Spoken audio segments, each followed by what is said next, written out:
Nominated పోస్టుల విషయంలో అంటే జనరల్గా ఒక పరిపాలన వ్యవస్థలో ఇలాంటి నామినేటెడ్ పదవులు అనేవి ఇటు ప్రభుత్వానికి ఇటు ప్రజలకు మధ్య ఒక వారధిగా ఉండాలి. సో అలాంటి పోస్టుల విషయంలో కాంగ్రెస్ ఎందుకు డిలే చేస్తూ ఉంది? దీని వెనక ఏమైనా వ్యూహం ఏమైనా ఉందా? ఒకటండి, రాజకీయాలల్లో ఏ పదవి ఇచ్చినా ఏది ఇచ్చినా వాళ్ళు లెక్కలు వేసుకుంటారు. ఓట్లు వచ్చే విధంగా నాయకులు ఎవరు అనేది చూసుకొని చేసుకుంటారు. అయిన తర్వాత కాంగ్రెస్లో ఏంటంటే పనిచేసేటోళ్ళు కాకుండా ఏ వ్యక్తి అనుచరుడు ఉన్నాడు ఆయనకి ఇచ్చుకోవాలనేది ఉంది. పార్టీకి పనిచేసిన వాళ్ళకి పదవులు కాంగ్రెస్లో కష్టం, పార్టీకి పనిచేసిన వాళ్ళకి రావు. ఎవరైతే లీడర్ పనిచేసారో వాళ్ళకు వస్తుంటాయి.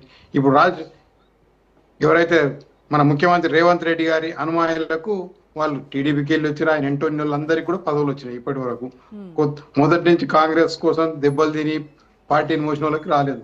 ఇప్పుడు చెప్పిన మా టీఆర్ఎస్ పార్టీలో కూడా నేను ఫస్ట్ టైం కేసీఆర్ 64 సీట్లు వచ్చిన తర్వాత ఏదైతే ప్రయత్నం జరిగిన తర్వాత వేరే పార్టీ ఎమ్మెల్యేలను తీసుకుంటే ఆ రోజు అందరు కూడా ప్రజలు కూడా ఏమన్నారు. కానీ నీకు సంపూర్ణమైన మెజార్టీ ఇచ్చిన తర్వాత ఇదే ద్రోహులను తీసుకొని ఏదైతే తెలంగాణ ద్రోహులని అవతల పార్టీలకి వెళ్ళి తీసుకొని వాళ్ళని తీసుకుంటే వాళ్ళు ఏమైంది ఈరోజు?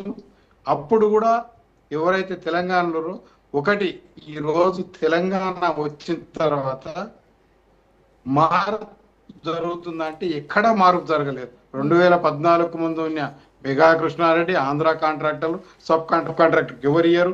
అధికారులు కూడా ఇప్పుడు నేను అడుగుతున్నా, ఇవాళ ఒక ఐఏఎస్ ఆఫీసర్ను శ్రీనివాసరాజును ఆంధ్రాలో రిటైర్ అయితే తెలంగాణలో అడ్వైజర్, ఇక్కడ తెలంగాణ రిటైర్ అయిన వాళ్ళు తెలంగాణలో అంతకంటే మంచి మేధావులు లేరా?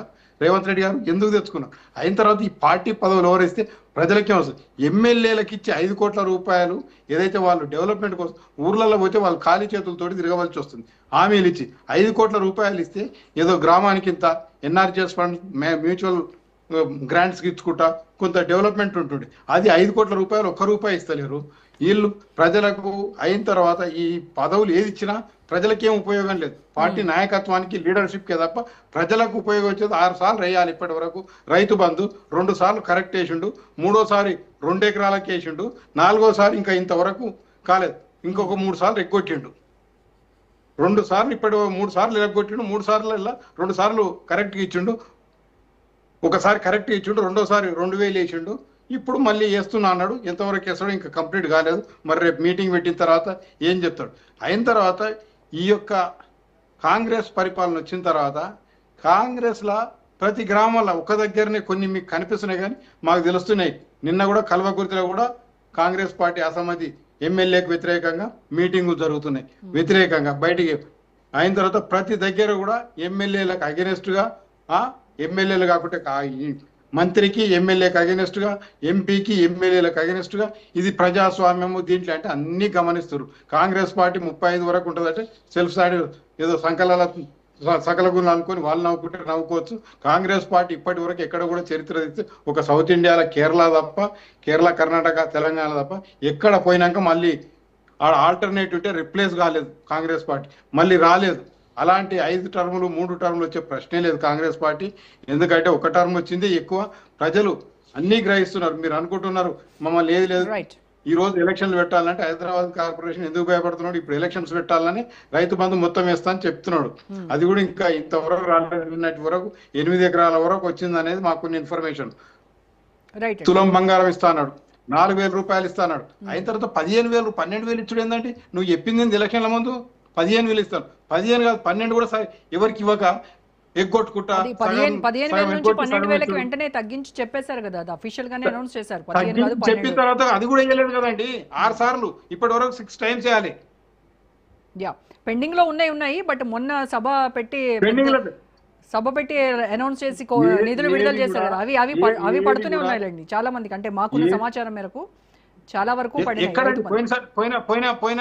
పోయిన సంవత్సరం ఎన్ని వేసారండి? పోయినసారి 2 ఎకరాలకి వేసారు, 2 ఎకరాలకి వేసారు, 5 ఎకరాలు కాదు 2 ఎకరాలకి వేసారు. ఉన్నమాట వాస్తవం. ఇప్పుడు నేను ఇవాళ చూస్తున్నా యూరియా అది ఓపెన్ అయితే 10 నిమిషాలలో క్లోజ్ అయితే 5 నిమిషాలలోనే. గౌరవ కేసీఆర్ గారు డబ్బులు వేసిపోతే అవి పొంగులేటి ఇంకో మంత్రి డబ్బులు పంచుకున్నారు. అవి లేపుకునే పోయిన్లు ఆఖరికి. అవి మొత్తం సరే. ఇప్పుడు నిజంగా కూడా ఇక్కడ కూర్చుని అందరం కూడా ఒకటి ఆలోచించాలి. తెలంగాణలో ఏ వర్కులు వచ్చినా పెద్ద లక్షల కోట్ల ప్యాకేజీలు పెడితే సబ్ కాంట్రాక్ట్ లాంటి వాళ్ళు తెలంగాణ వాళ్ళు చేస్తారు. అదే సబ్ కాంట్రాక్ట్ లేక గవర్నమెంట్ చిన్న చిన్న బిట్లు చేస్తే అందరూ బాగుపడతారు, అందరికీ ఉపాధి దొరుకుతుంది. కాంట్రాక్టర్ ఇంతకుముందు వాజ్పేయి గవర్నమెంట్ లా కేబుల్ కాంట్రాక్ట్ చేసారు. ఇవాళ ఎవరు నల్గొండ ఎక్స్ఎమ్మెల్యే భూపాల్ ఎక్స్ఎమ్మెల్యే గారు ఉన్నారు కదా, వారిని అడగండి, వారు కూడా కేబుల్ కాంట్రాక్టర్. చాలా మంది కొన్ని వందల మంది కాంట్రాక్టర్లు తయారయ్యారు, మంచిగా ఆర్థికంగా ఎదిగారు. ఎందుకంటే ఆడ ఏం అవసరం లేకుండే ఒక పాన్ కార్డు 10th సర్టిఫికేట్ ఉంటే చాలు వర్కులు ఇచ్చారు. అది చేసేది ఎవరైనా మిషన్ తీసి 5 అడుగుల లోతు కాలువ తీసి దాంట్లో కేబుల్ వేస్తేందుకు అది పెద్ద టెక్నికల్ అవసరం లేదు, ఏది అవసరం లేదు. ఇప్పుడు ఈ దీంట్లో కూడా ప్రాజెక్టులలో కూడా చిన్న చిన్న బిట్లు చేసిస్తే కాంట్రాక్టర్లు తెలంగాణలో యువకులకు ఉపాధి కల్పించి పెద్ద కోటీశ్వర్లకు అందరికీ వాళ్ళకే ఇస్తే 4-10 సంస్థలు బాగుపడతాయి. అండర్ సబ్ కాంట్రాక్టర్లు అందరూ నాశనం అవుతారు.